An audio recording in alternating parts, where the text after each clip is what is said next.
طبعا انا طبعا انا هو مش يعني اخف، هي بتبقى تقيله اخف علشان ايه انت؟ حاجتي بتبقى فيها انت كنت كمان. واخده نص شنطتي كمان معاكي واحنا مسافرين. هي انا واخد نص شنطه وانت شنطه ونص. يعني انا بنت ومفروض اخد راحتي في ان انا اجهز يعني وانزل، انت بس مش ولد لدرجه ان انت تلبس كل تي يوم شيرت وبانس تستنيني على طول. ساعه يعني. اشغل نفسك في الساعه. طب انت ليه ما بتحبيش تستنيني؟ عشان انا ببقى جاهزه خلاص، انا لبست، انا يعني لبست لازم انزل بقى. اه لا، ما ينفعش استناك. في رابط بيجمعنا بالناس اللي بنحبهم، المشكلة انه بمرور الوقت ممكن يضعف. رباط هدفه يرجع الرابط ده من تاني زي الأول وأقوى. حلقة جديدة ورابط جديد. اكتر صفه بتحبها فيا؟ انك هاديه. يعني انا ما كنتش حابب ان انا ابقى مع حد متعفرت او اكتف قوي. انا كنت بحب ان انا ابقى مع حد هادي وعاقل، ولقيت ده فيكي بصراحه. بس ايه الحاجه اللي ممكن تبوظ علاقتنا؟ بس هو بصراحه حاسه مفيش يعني إن في حاجه كبيره ممكن ده تبوظ كلام كبير. علاقتنا غير انك لو خنتني. لا بس ده مستحيل. يعني هي الخيانه الحاجه الوحيده اللي ممكن تبوظ العلاقه. بس امتى اللحظه اللي حسيت فيها انك بتحبني لاول مره؟ يعني انا كنت صعب احب. يعني في البدايه انت عارفه ان انا كنت صعب احب ازاي. مم. وقعدت يعني مش مقتنع ان انا ممكن احب حد او اديله كل حياتي يعني. بس اللحظه اللي انا حسيت فيها ان انا بحبك وعايز اتقدم لك او ابقى معاكي، كان بعد ما عرفتك تقريبا ب3 شهور. وكانت دي فتره يعني سريعه قوي بالنسبه لي. صح. بس انا لحد النهارده ما اعرفش ليه، وما اعرفش ليه انت بس يعني كنت. انا يعني حسيت ان انا وانت واحد. هي دي اللحظه الوحيده اللي انا حسيت ان انا هي دي البني ادم اللي انا عايز اكمل معاها. اه. ذكرى مميزه لينا مع بعض عمرك ما هتنسيها. ده اول يوم قلت لي فيه ان انت بتحبني.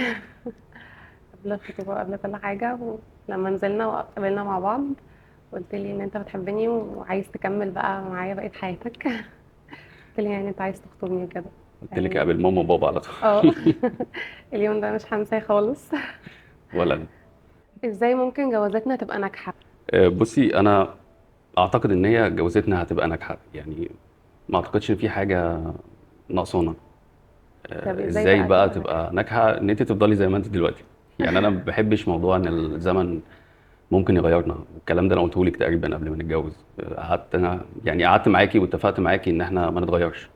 لان انت عارفه احنا قعدنا سنه ونص تقريبا مخطوبين. وقلت لك احنا عايزين نفضل زي ما احنا. آه، يعني يمكن نجاوبك بده بسؤال: انت حاسه ان احنا متجوزين ولا احنا لسه صحاب؟ لا، صحاب. يبقى نفضل صحاب، هي دي الاجابه. اصعب مرحله عدينا بيها في علاقتنا. تجهيزات الجواز بجد كانت، هو احنا ما اتخانقناش بس يعني هي كانت تقيلة قوي وكانت فترة كبيرة.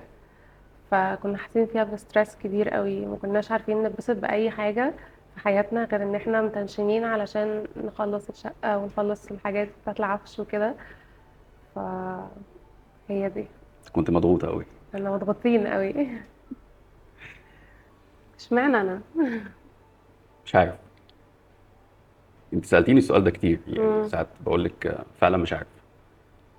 بس معاكي يعني الموضوع بيبقى مختلف يعني اللي هو ولا.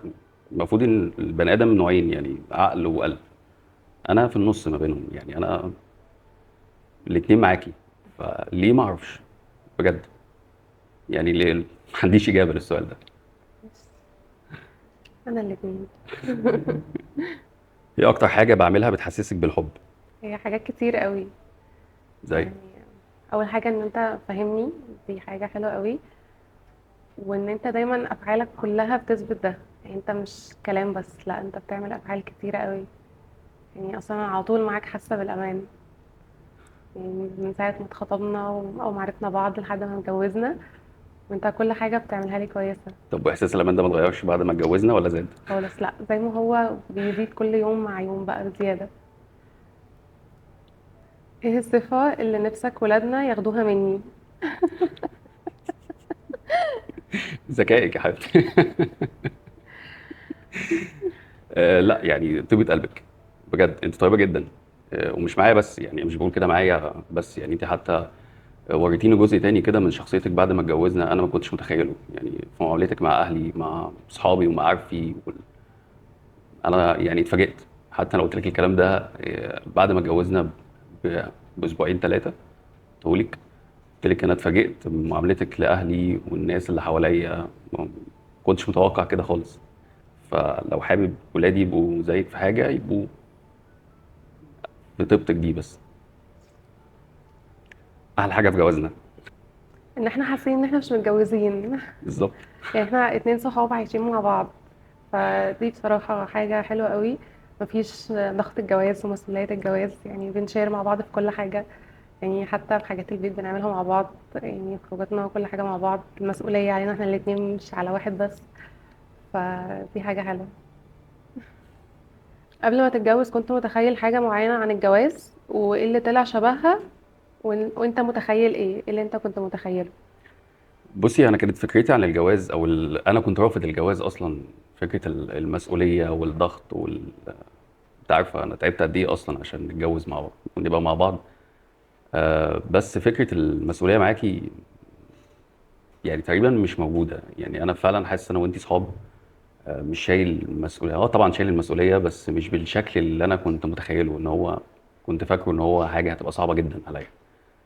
بالعكس، انت مخلياني حاسس ان انا وانت صحاب متفاهمين مع بعض. يوم ليكي ويوم ليا، فالموضوع طلع اسهل بكتير مما كنت متخيل. هي دي الفكره، انا وانتي تعودنا نبقى صحاب، ودي هتفضل موجوده مع بعض على طول. الله. في الخناقات اللي حصلت ما بيننا، ايه اللي بنعمله صح وايه اللي محتاجين نغيره من وجهة نظرك؟ السؤال ده صعب قوي. آه، اول حاجه محتاجين نغيرها انت تقعد تقولها لي على طول، ان انا كنت بسكت في الاول، ما بحكيش او ما بتكلمش على اللي بيوجعني او بيضايقني. بس انت علمتني ان انا اعرف اتكلم وقت ما نكون زعلانين من بعض، اجي اتكلم واقول لك انا زعلانه من كذا وكذا وكذا. فشكرا ان انت علمتني ده.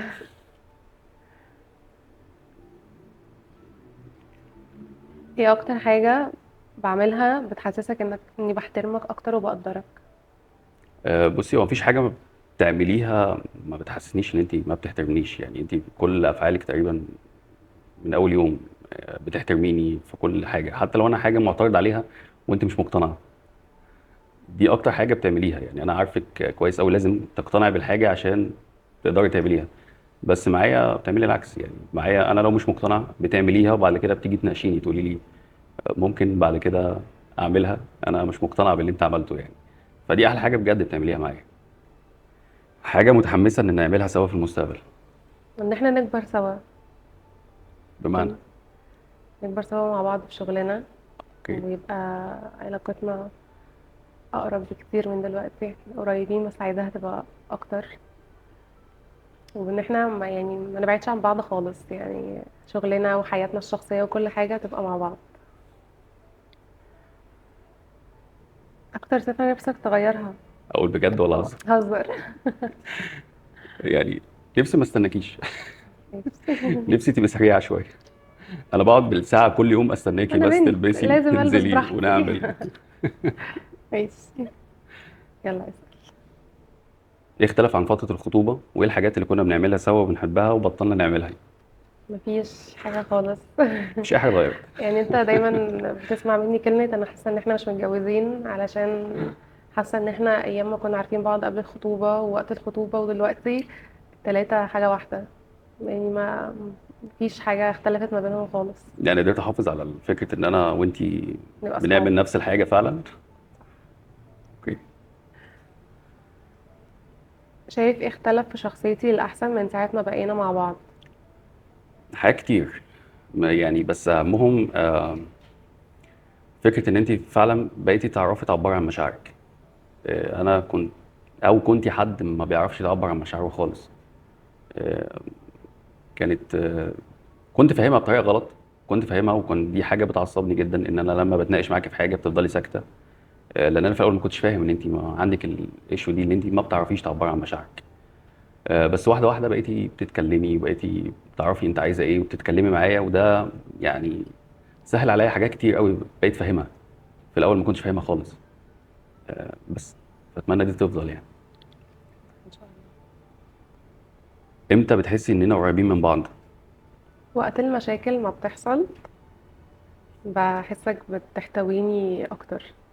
يعني احنا دلوقتي مثلا حصل ما بيننا مشكلة، او مثلا مش مشكلة تاتش ما بيننا، مش بتسيبني وبتمشي وتنزل من البيت او كده، لا بالعكس، انت بتقعد معايا وبتتكلم وبتحاول، انت اللي بتعمل effort اكتر ان احنا نحل المشكلة. يعني حتى لو انا اللي مزعلاك انت اللي بتصالحني. فدي حاجة انا بحبها بصراحة قوي. احكي لي عن اغرب خناقة اتخانقناها بسبب هرموناتي.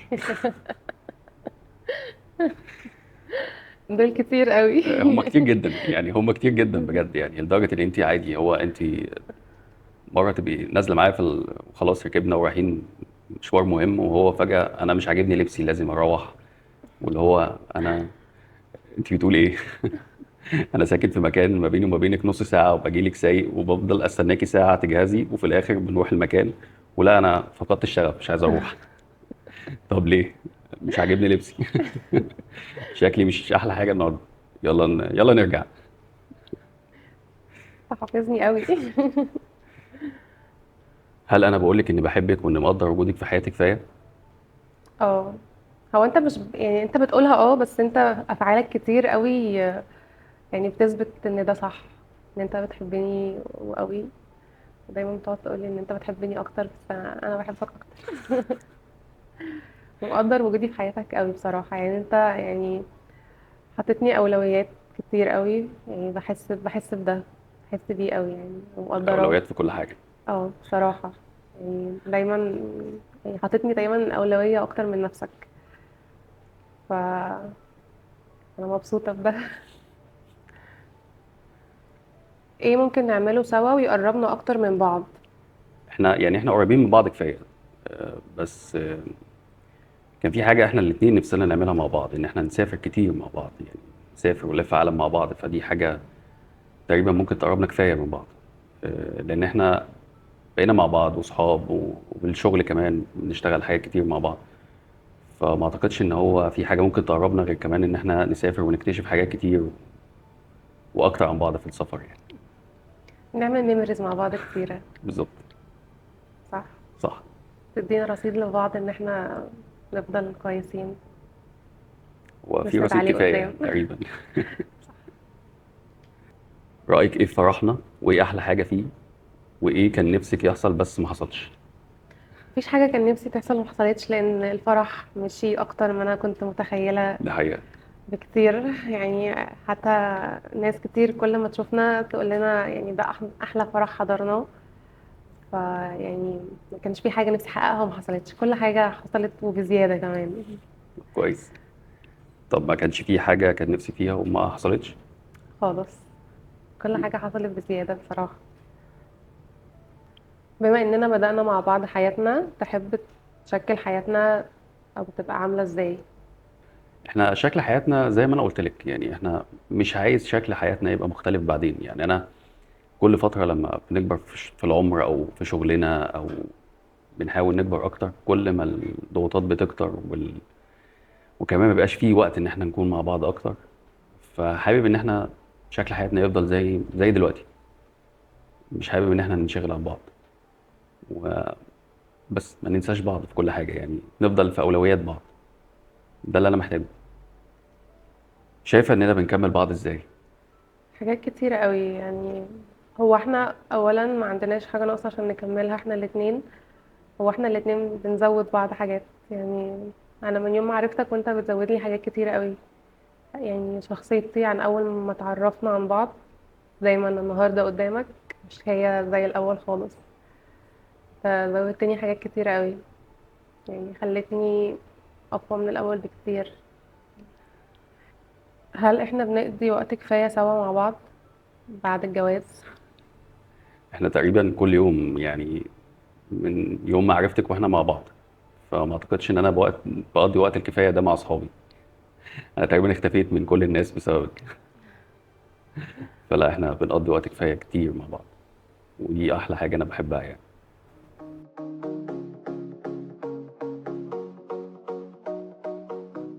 مين بيحب التاني أكتر؟